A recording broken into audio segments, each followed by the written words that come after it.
Ladies and gentlemen, this is the 74th Miss Universe competition. This is now 22:04 and don't forget to like and subscribe.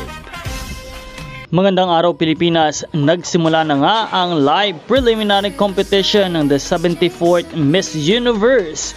At syempre, pinakaabangan ng lahat ng mga Pinoy pageant fans si Miss Philippines Maria Atisa Manalo.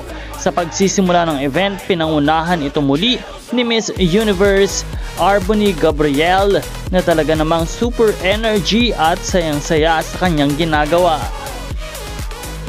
Ngayon nga sa pagsisimula ng preliminary competition ay agad na inumpisahan ng swimsuit competition. Dito malalaman ang ganda, galing at gracefulness ng ating mga kandidata.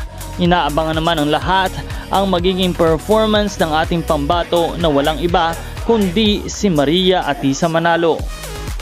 Matapos nga ang National Costume Competition kanina ay masayang-masaya mga Pinoy pageant fans dahil pasabog talaga ang ating reyna. At ngayon nakaabang-abang sa preliminary live ng preliminary competition ng Miss Universe. Abangan natin ang magiging pasabog muli ng ating pambato. Kaya huwag kalimutan na mag-subscribe para sa lahat ng bagong balita.